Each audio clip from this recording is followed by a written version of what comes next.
दोस्तों, किसी भी देश को आज तक सोने की चिड़िया नहीं कहा गया है। सिर्फ भारत को ही सोने की चिड़िया कहा जाता था। और सोने की चिड़िया सिर्फ कहने के लिए नहीं थी, बल्कि भारत उस समय सोने की चिड़िया हुआ भी करता था। इसके प्रमाण हमें भारत के इतिहास से मिलते हैं, जहां अनेक लुटेरों ने भारत को लूटने की कोशिश की और बार बार यहां लूटपाट और कत्लेआम मचाकर यहां धन लूटते रहे।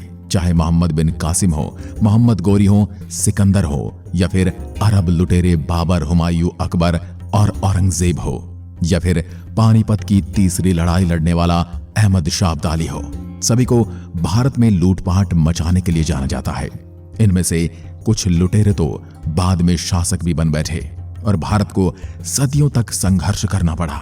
और सबसे आखिर में अंग्रेज, पुर्तगाली और फ्रांसीसियों का मकसद भी यहां लूटपाट मचाना ही था। पर इस लूटपाट के बाद आज भारत का सोना कहाँ गया? क्या सारा सोना लूट लिया गया, या कुछ भारत में अभी भी बचा हुआ है? और अगर बचा हुआ है तो कहां है?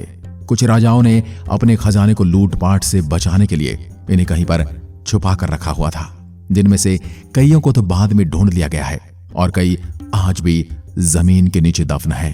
आज हम ऐसी एक खजाने के बारे में आपको बताने वाले हैं। आप देख रहे हैं शब्दबाण हिस्ट्री यूट्यूब चैनल, और ऐसी वीडियोस के लिए आप चैनल को सब्सक्राइब कीजिए।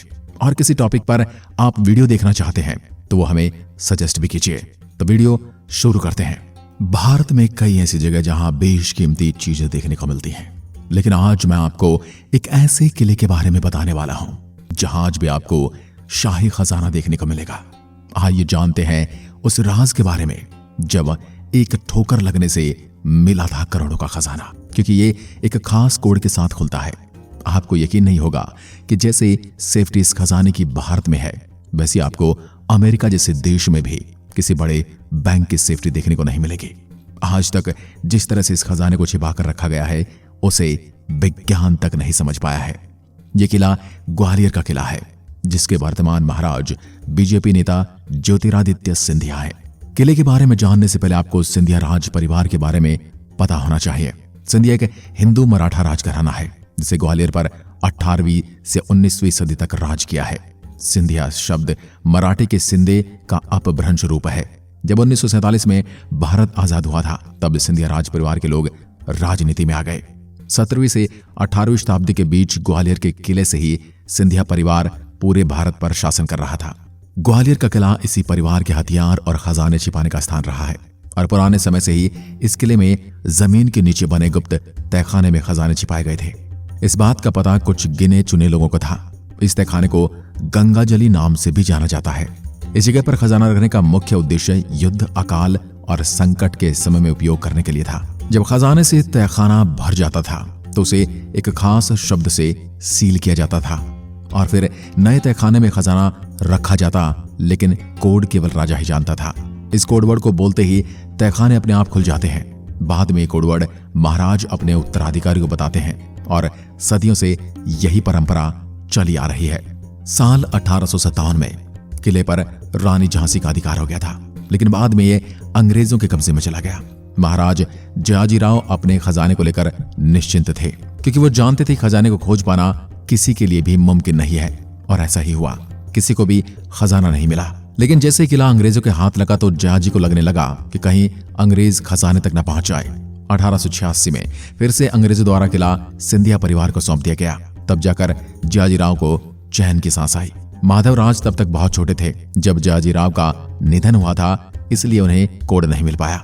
और फिर सिंधिया राज घराने का एक खजाना अदृश्य समान हो गया और कोई कुछ नहीं कर पाया। तब ब्रिटिश कर्नल बैनरमैन ने खजाना खोजने में राज परिवार की मदद की।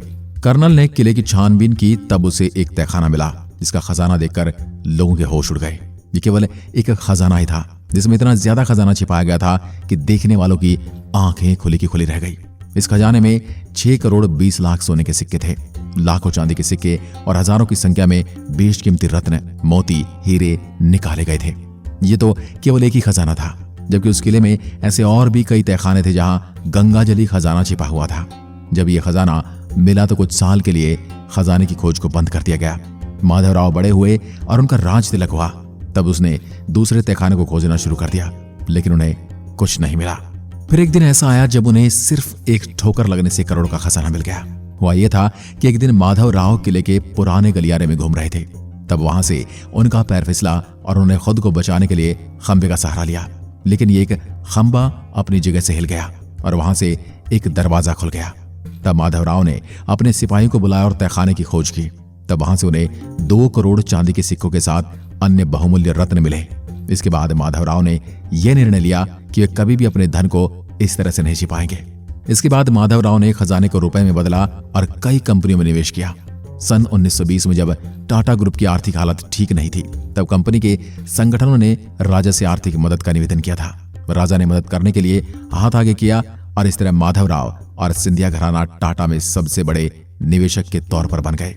कहते हैं आज भी ग्वालियर के किले में गंगाजली खजाना छिपा हुआ है, लेकिन अब तक केवल एक ही घटना का जिक्र मिलता है और वह राजा माधव राव को ठोकर लगने से मिलने वाला खजाना।